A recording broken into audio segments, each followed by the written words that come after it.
Welcome back to MMA Oddsbreaker, ladies and gentlemen. Frank Trigg in Las Vegas, Chris Camozzi in Denver. I'm assuming. Denver. Yeah. Yep.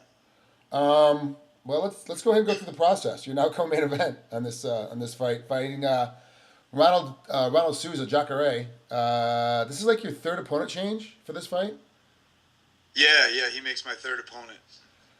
I know in the very beginning you were looking for left-handed guys. So you and I talked about me coming up to Denver to start training. I talked to Mark a little bit. He's like, yeah.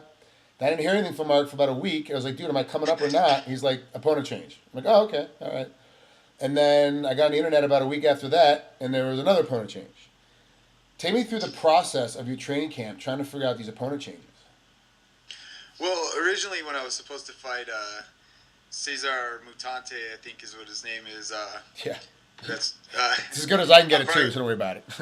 yeah, I'm gonna butcher some names here probably. So, um, it was probably, I don't know, 3 days after I accepted that fight, he got hurt.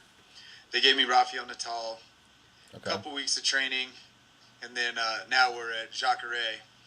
Um, but as far as fighting Mutante, I didn't really start training anything specific yet because the opponent switched so fast to Natal, um, and that was over the weekend that I found out about the fight. So I wasn't in the gym or anything. So Monday comes around, we train a little bit. Next day, switched up.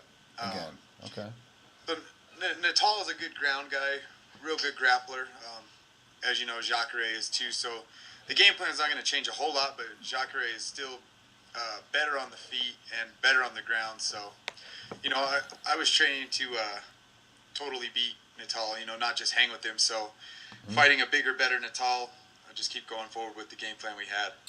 Now you're on like a 4-fight win streak. You lost one fight. You won 2 fights before that. Lost a fight, and then won like 6 or 7 before that. You have this pattern of just kicking everybody's ass for a while, and maybe having one hiccup, and then coming back and beating guys up again.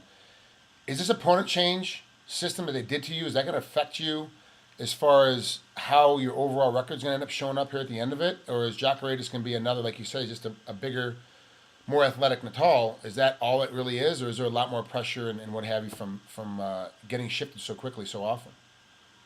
I feel less pressure, really. Nobody expects me to win this fight. I feel great about it. And before I was fighting Natal, I'm ranked higher than him. Everything, that on paper, that's a fight I'm supposed to win, and so Right. that puts a little bit more pressure on you. This fight, I get to go in there, and I'm fighting a guy higher ranked than me. I got nothing to lose and everything to gain off this fight. So this fight drag you down. He tries to run you off your feet. So for me, that plays in fine. I fought a lot of wrestlers, and he's gonna have to deal with me trying to knee him in the face if he does try to explode in like that. Um, but yeah, I'm looking to test his chin. It's a little bit unknown, and that's a big deal for somebody who's had so many fights that he looks like he takes shots fine. So I think I'm just gonna have to put the pressure on him and really beat him down. How's the travel going to affect you? It's Monday right now, and when is fight week? It's this Saturday. So when you Next week, next week, excuse me, like when are you taking off, and what's the travel going to do to you? I'll take off Monday. Okay. Um, some guys like to get out there real early. Training here in Denver, I like to stay at the altitude as much as I can. The travel I'm used to, I fought in Australia, Canada. I fought in Brazil in October. Oh, that's The right. travel wasn't bad at all. The time change is only 2 hours, so it's not a real like jet lag like Europe for you. Yeah. Dude, it's horrible. When I went to Australia, I got jet lagged. Going up, I just got back from Wales. For you guys at home that don't know, I was up there covering Cage Warriors, and going there was not a problem. It's coming home is when I get caught. Japan, going there is where the problem is. Coming home doesn't bother me at all. So it kind of depends on which way I'm going on the equator. And with Brazil, it seems like it's so far away because it's South America, but it's only 2 hours from mountain. I'm on the West Coast. It's only an hour difference for me. So from a fighting standpoint, there's no reason to go down there 12 days early. You only need to get down there a day before. You're fine. Yeah. I mean, I feel fine. The day of traveling is really long, but I'm used to it. It's just part of the game, something you got to do, and it won't be a big deal. I'll get a workout in, get my blood flowing, and then I'll sleep good and get back on schedule when I get there. Who's coming with you to corner you for this fight? For my corners, this fight I got Mark Montoya, who Yep. a teammate of mine, Chase Hackett, and then Diego Marias. He's He's Oh, a jiu-jitsu black belt yeah. out of Rio. You know Yeah, I know Diego Diego too. too. Yeah, Diego spoke maybe 7 words to me in 6 weeks.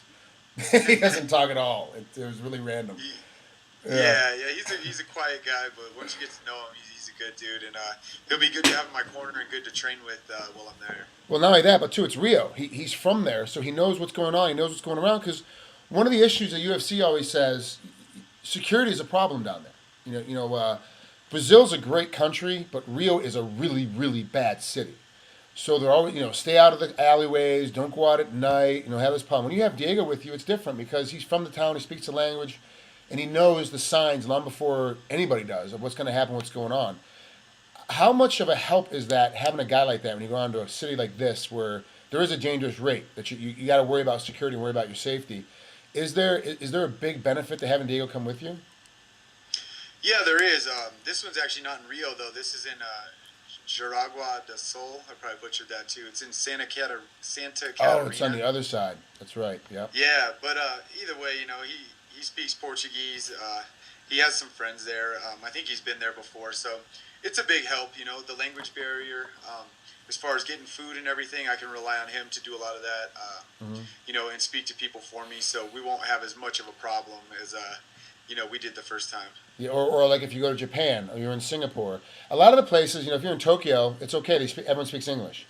Hong Kong, Singapore, everyone speaks English. You get in these other small little communities, nobody speaks English. You're kind of screwed. Like, what do you do unless you have a cornerman that speaks the language or somebody with you that speaks the language, help translate? Being in Rio is difficult. Trying to get their food down there is amazing. The food in Brazil is incredible. I keep saying Rio, excuse me, but the food in Brazil is absolutely amazing. But getting the right food for you to cut your weight might be a little bit more difficult. What kind of foods do you eat the week of when you got to get ready to make weight? Lots of vegetables and stuff. Real light things. I'll stick to eggs and stuff like that instead of meat.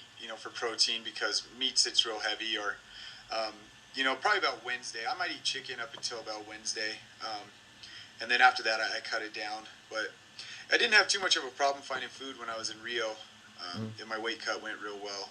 So I'm hoping it's the same here down further south. And like I said, we can rely on Diego to hopefully help us with that.